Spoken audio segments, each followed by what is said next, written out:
नमस्कार, आप देख रहे हैं न्यूज रूम लाइव। आपके साथ मैं हूं शिप्रा झा और बुलेटिन में बात करेंगे सबसे पहले बड़ी खबर की। खबर आपको रोहतास से बता दें, जहां 7 फेरों से पहले एक दुल्हन को गोली मार दी गई है।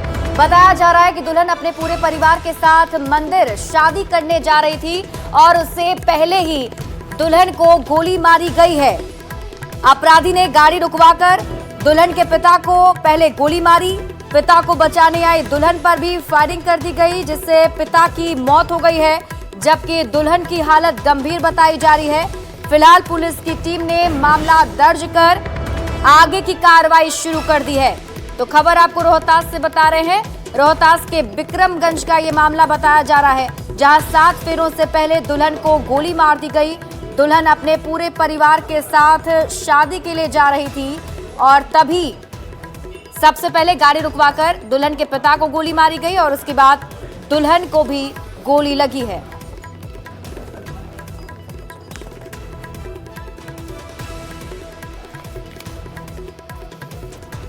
इस बीच आपको एक और बड़ी खबर बता दें, सलमान खान से जुड़ी बड़ी खबर सामने आ रही है। सलमान खान के घर के बाहर हुए फायरिंग मामले में ये बड़ी जानकारी सामने आ रही है कि पूरी साजिश जो है पंजाब में रची गई थी।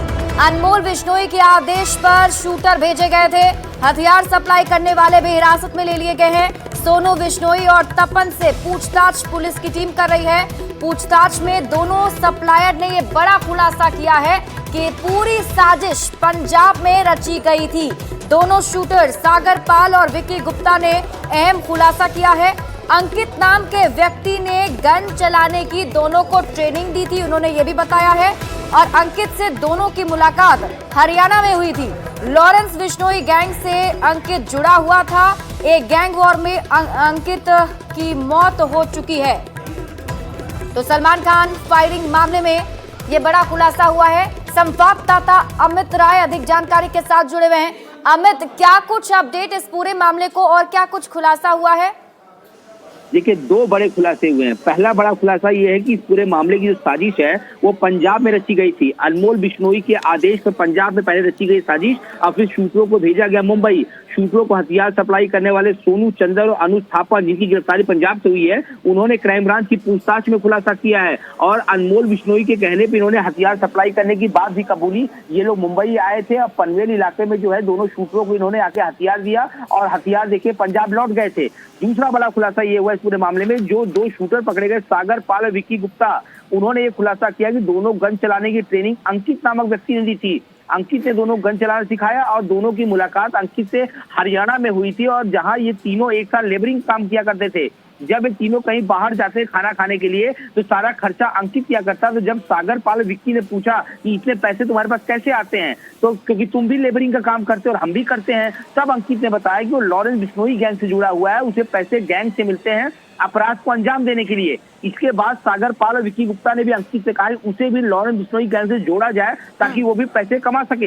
हालांकि इस पूछताछ में उन्होंने भी खुलासा किया कि अब अंकित इस दुनिया में नहीं है, क्योंकि एक गैंग वॉर में अंकित की मौत हो चुकी थी और दोनों ने अंकित के जरिए लॉरेंस बिश्नोई गैंग को ज्वाइन किया और अंकित ने ही दोनों को बंदूक चलाने की ट्रेनिंग भी दी थी। और ये 2 बड़े खुलासे जो है सलमान खान केस में अभी भी सामने आए हैं। अब तक इस पूरे मामले में कितने की गिरफ्तारी हो चुकी है और किन किन लोगों का नाम अभी तक सामने आ पा रहा है? देखिए, पहले 2 शूटर गिरफ्तार किए गए, उसके बाद जो है कुछ लोगों को बिहार से हिरासत में लिया गया, जो विक्की गुप्ता के रिश्तेदार और उनके संबंधित लोग थे। और फिर उसके बाद 2 गिरफ्तारी जो है पंजाब से हुई है। क्राइम ब्रांच जो है वो परत दर परत चीजें खोलती जा रही है। कहाँ से बंदूक आई, किसने सप्लाई किया, पैसा कहाँ से आ रहा है, कहाँ भाड़े पे थे, भाड़े का पैसा किस तरह ऑनलाइन ट्रांजेक्शन हुआ, 1 लाख रुपए किस तरह से जो है 10,000 रुपए डिपॉजिट रखा गया वहां पर और कितने रुपए भाड़ा दिया गया, ये सारी बातों की जानकारी एक एक करके खुदे। लेकिन मैं आपको बताऊं कि चाहे मुंबई हो, चाहे पंजाब हो, चाहे राजस्थान हो या फिर गुड़गांव हो, कई राज्यों में जो है इस पूरे साजिश जो रची गई थी। और जो अभी 2 बड़े खुलासे हुए, ये न्यूज़ 18 में सबसे बड़े खुलासे हैं कि पंजाब में रची गई थी साजिश और अंकित नामक व्यक्ति ने ही जो है इन दोनों शूटरों को लॉरेंस बिश्नोई गैंग से जो है मिलवाया और इन दोनों को गन चलाना सिखाया। अमित, अब तक के खुलासे के आधार पर पुलिस की टीम आगे और क्या कार्रवाई करने जा रही है? कहां-कहां और पुलिस की छापेमारी देखने को मिल सकती है? जो हमारे सूत्र बता रहे हैं कि पुलिस की एक टीम जो है वो बिहार पे नजर रखी हुई है, दूसरी टीम जो है वो पंजाब पुलिस के टच में है, तीसरी टीम जो है वो गुड़गांव पुलिस की टच में, और क्राइम ब्रांच खुद इस मामले की जांच मुंबई में कर रही है। एनकाउंटर स्पेशलिस्ट दया नायक जो इस पूरे मामले को लीड भी कर रहे हैं, और ज्वाइंट सीपी क्राइम जो है लक्ष्मी गौतम, ये पर्सनली जो इस पूरे मामले को देख रहे हैं। यानी कई टीमें जो है काम कर रही है। कल हमने देखा था कि जो पंजाब से 2 लोग पकड़े गए थे, सोनू और अनुज, जब उनको कोर्ट में प्रोड्यूस किया गया तो कोर्ट ने उनको 30 तारीख तक पुलिस कस्टडी दी थी, और उसमें ये बात रखी गई क्राइम ब्रांच द्वारा कि इन दोनों ने हथियार सप्लाई किया था और इन दोनों के जरिए जो है हम मास्टरमाइंड तक पहुंच सकते हैं। ऐसे में जो है इनका कस्टडी हमें मिलना बहुत जरूरी है, क्योंकि ये दोनों सलमान को जानते थे कि नहीं जानते थे, आखिर इन्होंने क्यों फायरिंग की, किसके कहने पर फायरिंग की। लेकिन अब ये खुलासा हो चुका है कि ये लॉरेंस बिश्नोई के कहने पे फायरिंग हुई है, अब पंजाब में साजिश रची गई। यानी एक ही दिन में इतना बड़ा धमाका जो है क्राइम ब्रांच की तरफ से हुआ, तो हम ये अंदाजा लगा सकते हैं कि आने वाले समय में यानी देर शाम तक जो है कुछ और बड़े खुलासे भी हमारे सामने आ सकते हैं। चलिए अमित, आप इस बड़ी खबर पर नजर बनाए रखिए। बहुत बहुत शुक्रिया तमाम जानकारी के लिए।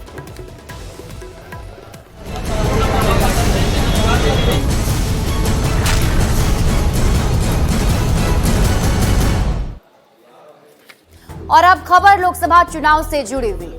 देश में संसाधनों की बात अगर आएगी तो उनपे सबसे ज्यादा हक जो है अल्पसंख्यकों का होगा। ये पूर्व प्रधानमंत्री मनमोहन सिंह के इस बयान को लेकर बवाल मचा हुआ है। प्रधानमंत्री नरेंद्र मोदी लगातार इस मामले को लेकर कांग्रेस पर हमलावर हैं और साथ ही एक नया वीडियो भी शेयर किया गया है। क्या है ये पूरा मामला, आपको इस रिपोर्ट में दिखाते हैं।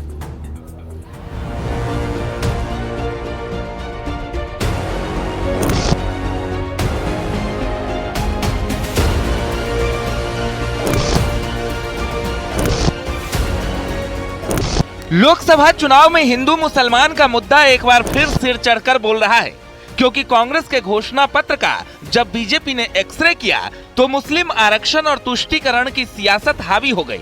ऐसे में पूर्व प्रधानमंत्री मनमोहन सिंह के मुसलमानों पर एक कथित बयान को लेकर बीजेपी ने एक बार फिर कांग्रेस पर निशाना साधा है। बीजेपी ने अपने एक्स हैंडल पर मनमोहन सिंह का एक वीडियो शेयर करते हुए कांग्रेस की नीतियों की जमकर आलोचना की।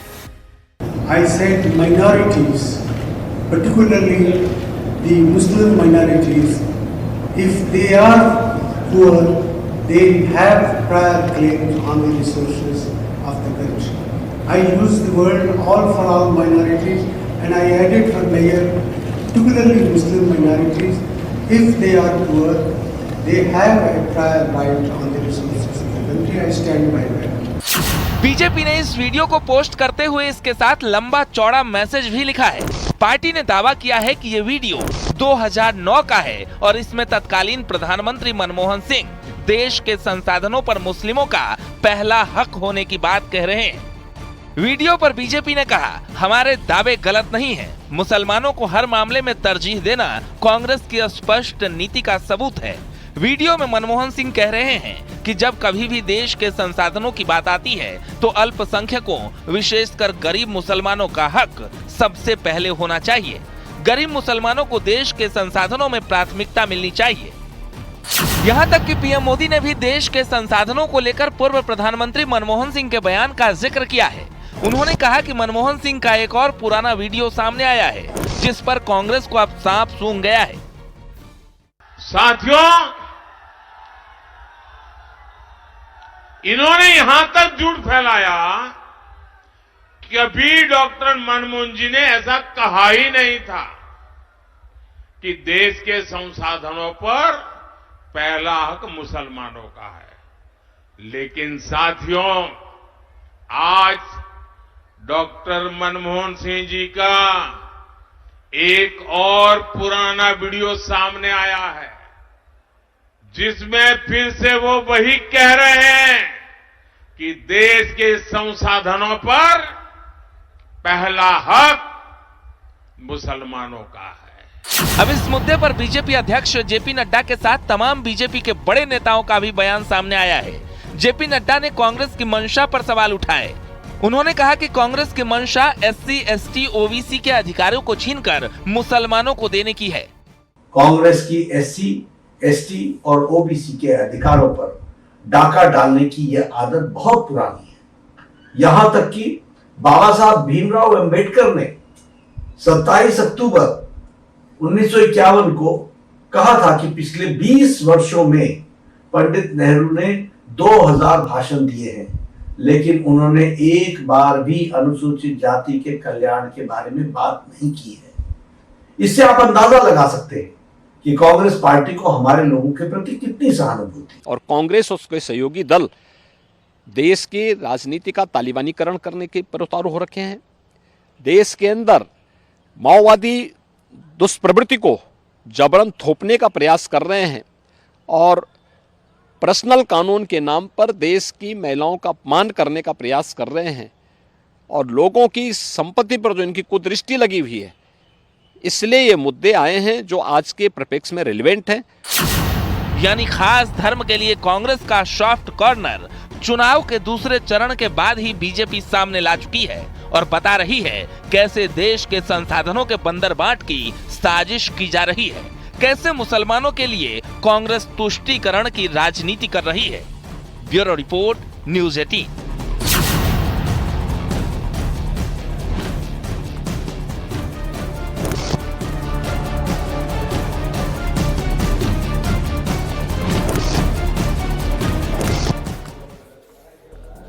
तो लोकसभा चुनाव में अलग अलग मुद्दे उठाए जा रहे हैं और ये मुद्दे क्यों उठाए जा रहे हैं, क्योंकि 2024 का लोकसभा चुनाव एनडीए के लिए साख का चुनाव बन चुका है। क्योंकि जहां एक तरफ प्रधानमंत्री नरेंद्र मोदी ने 400 पार का टारगेट दिया है, तो वहीं इंडी अलायंस का कहना है कि इस बार एनडीए 150 सीटें भी हासिल नहीं कर पाएगी और इन्हीं दावों को लेकर पक्ष और विपक्ष आमने सामने।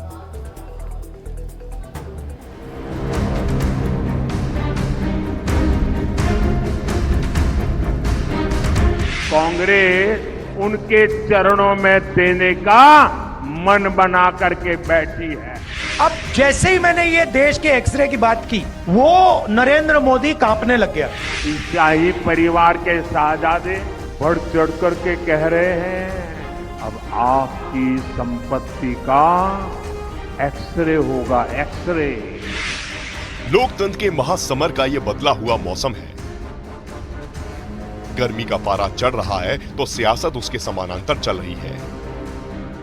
दूसरा चरण आते आते ध्रुवीकरण के मुद्दों ने ऐसी रफ्तार पकड़ी है कि पारंपरिक मुद्दे पिछड़ गए हैं और चुनाव नए मुद्दों की प्रयोगशाला बन गया। ओवैसी कोटे में मुस्लिम आरक्षण का मुद्दा भी ऐसा ही है जिस पर कांग्रेस बुरी तरह से घिरी हुई है। कांग्रेस पहले से ही आधार बना रही थी कि येन केन प्रकारेण मुस्लिम को एससी अनुसूचित जाति घोषित कर मुसलमानों को एससी आरक्षण की वैधता दिला दी जाए। कांग्रेस की एससी, एसटी और ओबीसी के अधिकारों पर डाका डालने की यह आदत बहुत पुरानी है। ओवैसी कोटे में मुस्लिम आरक्षण की कहानी का सिरा कर्नाटक की कांग्रेस सरकार से जुड़ा है, इसलिए बीजेपी ने इसे बड़ा मुद्दा बना लिया है। आपको याद होगा पहले चरण की कहानी में परिवारवाद का मुद्दा भी सियासत की धुरी के इर्द गिर्द घूम रहा था, लेकिन जब देश के प्रधानमंत्री ने कांग्रेस के मैनिफेस्टो में लिखी बातों को आधार बनाया तो चुनाव में और तपिश आ गई। कांग्रेस इन सभी ओबीसी जातियों से उनका हिस्सा छीनकर अपने चहेते वोट बैंक को मजबूत करने के लिए उनके चरणों में देने का मन बना करके बैठी है। बीजेपी ने इस मुद्दे को ऐसे ही हवा नहीं दी थी। पीएम मोदी ने राहुल गांधी के उस बयान को भी टारगेट किया था जिसमें वो संपत्ति के एक्सरे की बात कर रहे थे। अब जैसे ही मैंने ये देश के एक्सरे की बात की, वो नरेंद्र मोदी कांपने लग गया। जैसे ही मेरे, उसकी आदत है, जैसे उसको डर लगता है ना, वो झूठ बोलना शुरू कर देता है। इसी दौरान पीएम मोदी ने मुद्दों को नया ट्विस्ट दिया और कांग्रेस के मैनिफेस्टो का ही हवाला देकर मंगलसूत्र से लेकर कांग्रेस की मुस्लिम तुष्टीकरण वाली राजनीति पर पूरी पार्टी को घेर लिया। पहले जब उनकी सरकार थी उन्होंने कहा था कि देश की संपत्ति पर पहला अधिकार मुसलमानों का है। इसका मतलब ये संपत्ति इकट्ठी करके किसको बांटेंगे? जिनके ज्यादा बच्चे हैं उनको बांटेंगे। लेकिन विपक्ष भी दांव पर दांव चल रहा है। कांग्रेस, समाजवादी पार्टी, तृणमूल कांग्रेस, एआईएमआईएम हर मुद्दे की काट तलाश रहे हैं। मैनिफेस्टो मैनिफेस्टो आपको अच्छा लगा? आपने देखा होगा कि प्रधानमंत्री पैनिक कर गए हैं। हाँ, बिल्कुल हिल गए हैं, घबरा गए हैं। क्रांतिकारी मैनिफेस्टो, वो पूरे के पूरे उत्तर प्रदेश और देश के माहौल को बदलने जा रही है। आज गाजियाबाद में बैठे हैं। इस बार भारतीय जनता पार्टी को गाजियाबाद से लेकर के गाजीपुर तक इंडिया गठबंधन सफाया करने का काम करेगा। जाहिर है अब तीसरे चरण के मतदान से पहले ये मुद्दे अब और जोर पकड़ेंगे, क्योंकि विपक्ष के सामने सवाल सत्ता में आने का है तो सत्ता पक्ष के सामने अपने लक्ष्य को और बड़ा करने का।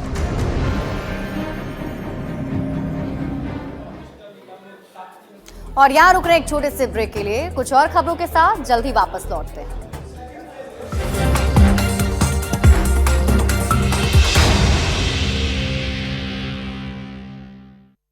मेरे में भी बीजेपी 2019 के शानदार प्रदर्शन को दोहराना चाहेगी। पश्चिम बंगाल में इंडिया गठबंधन सिर्फ कागज पर है, क्योंकि मुकाबला बीजेपी बनाम टीएमसी है और यहाँ वोटिंग का परसेंट भी दूसरे राज्यों के मुकाबले ज्यादा है। आप प्रधानमंत्री के भाषण देखते हो, घबराए हुए हैं। शायद कुछ ही दिनों में स्टेज पे आंसू निकल आए। तमाम एक्सपर्ट जो कहते हैं वो ये कि ज्यादा मतदान भी परिवर्तन के लिए होता है और बहुत कम मतदान भी परिवर्तन के लिए होता है। लिहाजा दूसरे चरण में वोटिंग का परसेंटेज देखने से पहले पिछला रिकॉर्ड देखना जरूरी है।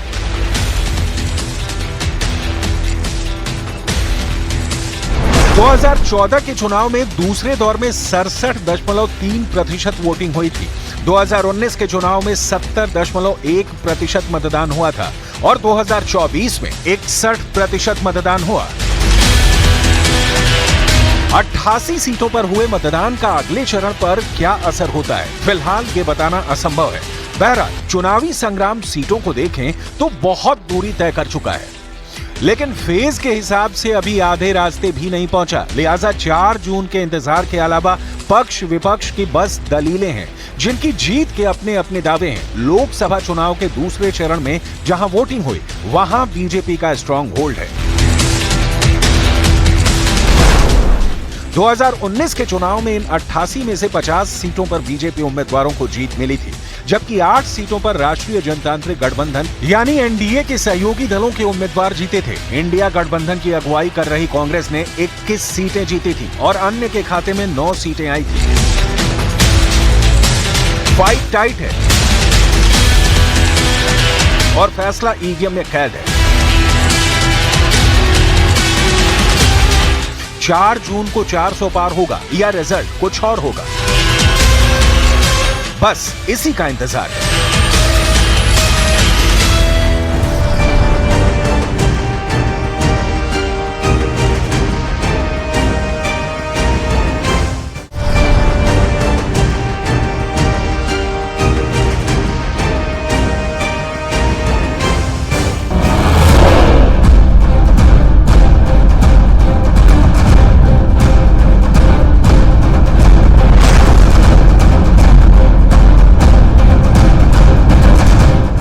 वायनाड में राहुल गांधी की, तिरुअनंतपुरम में शशि थरूर की,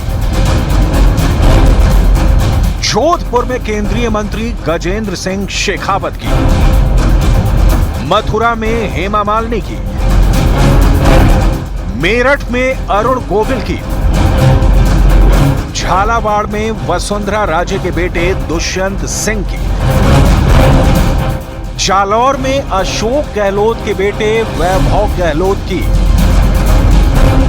कोटा से लोकसभा अध्यक्ष ओम प्रकाश बिरला, गौतम बुद्ध नगर में डॉक्टर महेंद्र।